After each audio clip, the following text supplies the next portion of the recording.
Good morning, children. Welcome to Herleen Ma'am's class. Today we're going to do a chapter from Images, Grade 5. Are we all ready? Chapter 5, Birds. I know we all are very excited to learn more about birds. Yes, you are going to learn a lot about birds through this chapter written. It's from one of the stories from Pratibha Nath, an eminent, greatest Indian writers as well as a journalist. Born in 1931, she has an avid interest in nature, music, and gardening, and she writes for children and young adults.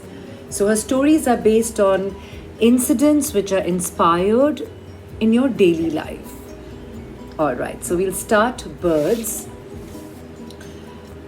Connect, reflect, and imagine part to be done. You have to talk about a bird, which you have noticed or observed over a period of time, and how does it amuse you and interest you.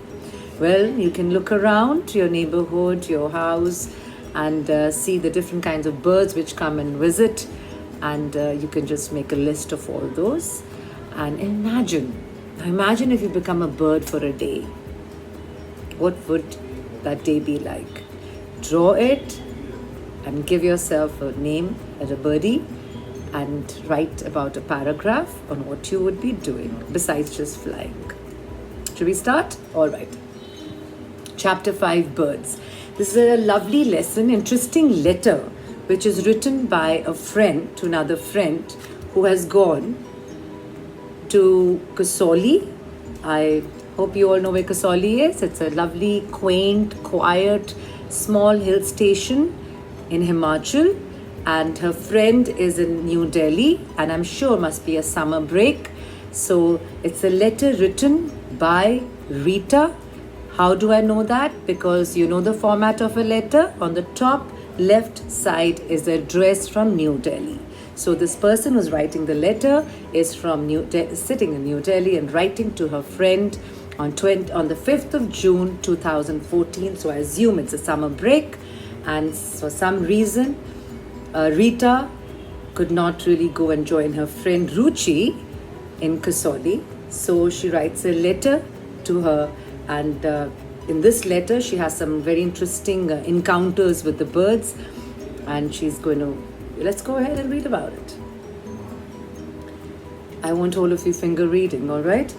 Let us read this interesting letter on birds. The address is 49 Lawrence Road, New Delhi. The letter was written on the 5th of June 2014. Dear Ruchi, got your letter and your address sure sounds great. Can you see an exclamatory mark there? Why does it sound great? Because she gets a letter from her friend Ruchi, and Ruchi's address is Parakeet Hill, Kasauli. Everybody knows what parakeet is? Yes, it's a kind of a parrot. It's a parrot, right? And so it must be a heavenly place. As for us, we will be stuck at home during these holidays because father has some work to do. Since my brother is out most of the time playing football, mother and I are left to amuse ourselves. Yeah, left to entertain themselves. Another word for amuse, to entertain. But I'm not bored at all. No, sir. And that's because I have got a brand new hobby. It's hold your breath, bird watching. I must tell you how it started. So Rita has this thanking her friend for writing to her from Kasauli, and she says, unfortunately I cannot come for any holidays because father is busy. And she says, all right, my brother is busy playing football, but mother and I, we have started doing something to entertain ourselves, amuse, entertain, heavenly, godlike, divine, absolutely beautiful, heavenly. And what is it? She says, hold your breath, just wait. And what is the hobby? Bird watching. And now Rita is going to tell Ruchi how this hobby started, bird watching. It's one of my favorites also. And all you need is a pair of binoculars, patience, and a guidebook if you have on birds. And you just can entertain yourself with this hobby wherever you are. You can just sit and see the behavior, the antics the birds are performing all the time. So that's a lovely hobby, and I hope you all can also take this hobby up. We move on to the next paragraph. Lots of birds come to our little garden in the morning. That's the time when mother sits in the veranda to chop vegetables. One morning, she was shelling peas when one fat pea slipped from her hand and went rolling down the edge of the veranda, where a chubby male sparrow came to inspect it. The sparrow tried to eat the pea, but it slipped again and rolled down the slope that skirts our veranda. Away flew the sparrow after the pea.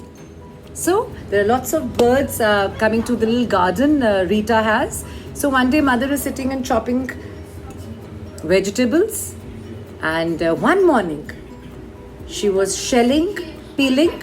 You shell peas when one fat pea just slipped from her hand and went rolling down. And guess what? One chubby, plump, it's an adjective, plump, rounded, male sparrow you all know is chidiya, the little bird which came to inspect it, trying to figure out what it is. The sparrow tried to eat the pea, but it slipped and rolled off again and went down the veranda. And what did the sparrow do? He did not give up. The sparrow went back behind the pea. And then a very strange thing happened. When the pea came to a stop at the bottom of the slope, the sparrow did not try to eat it. That's really wonderful. I'm wondering, why didn't it eat it? Instead, in place of that, he opened his beak wide, picked up the pea, and brought it back to the top of the slope and rolled it down. He put down the pea and gave it a little nudge. Nudge, just a little push. Away rolled the pea down the slope, with the sparrow in hot pursuit started to follow it. When the pea stopped, the sparrow brought it back again and yet again. So what do you think the sparrow is doing with the pea? Yes, he's playing with the pea. He's playing with the pea. He's not eating it. He just picks it up, takes it to the slope, rolls it down, again picks it up and takes it. Isn't that amazing? And so the sparrow played ball till our Mali, the gardener, appeared on the scene. Hose pipe in his hand, Mr. Sparrow promptly flew away. Promptly, yes, it's an adverb in a hurried manner. Immediately. All right. He promptly flew away. Since that day, I have taken up the hobby of birds. Then I spend all my mornings watching them. Isn't that wonderful?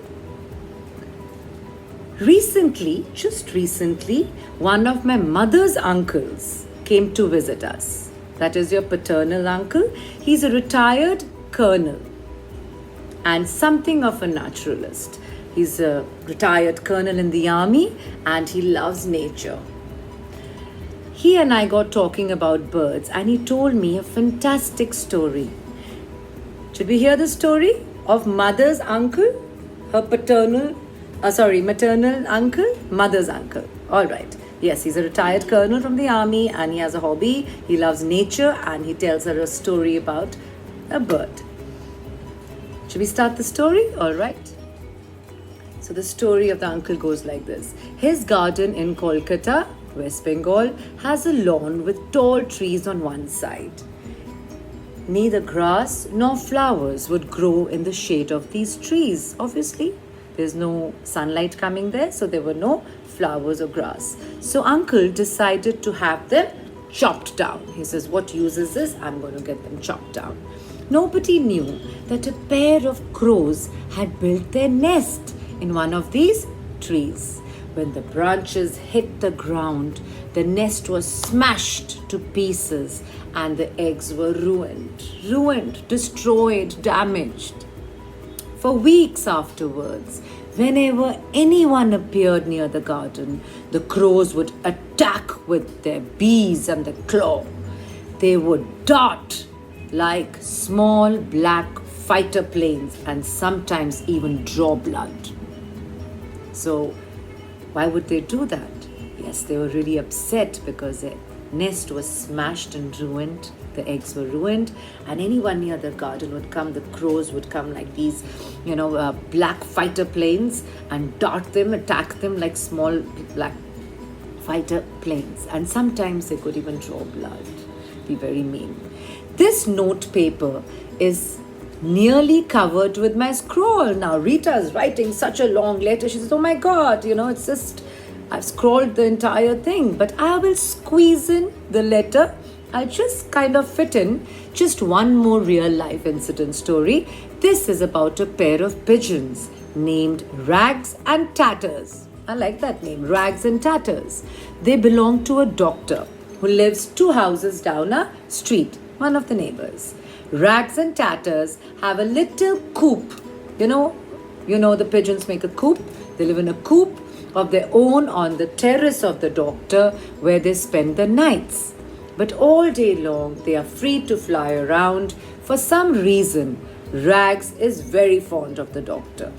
They fly around the whole day, and then on the terrace, they got a little coop, a little nest there, and they come and sit there. And Rags, one of the pigeons, is very fond of the doctor, whose houses have the coop in. When the doctor is at home, he must play with Rags, or he gets very annoyed. Annoyed? Angry. Who gets annoyed? Yeah, Rags gets annoyed. He gets very angry here. Annoyed, getting angry. He sits on the doctor's shoulder and pecks hard at the poor man's ear till the doctor gives up everything else and turns his undivided attention towards Rags. So Rags is sitting here and keeps pecking on the doctor, and the doctor's like, all right, now I'll give you my undivided attention. Without any distractions, he plays with Rags. If pecking at the ear doesn't work, if he keeps pecking, at the ear, it doesn't work, then what does Rags do? Rags flies to the floor. He catches hold of the metal ends. Your shoelaces have a metal end. Have you seen your shoelaces? Yes, metal ends so that they can go through those holes. At the doctor's shoelaces and pulls and tugs at them till the laces come undone. The laces are undone, opened up. At this, the doctor simply has to pay attention to Rags. He has to turn his attention towards his pigeon, Rags. So, I think you all have figured out by now that bird watching can be an amazing hobby. Rita was seeing how the sparrow was playing with the pea and not really eating, could have eaten it, but she just enjoyed playing. And how the crows were so upset.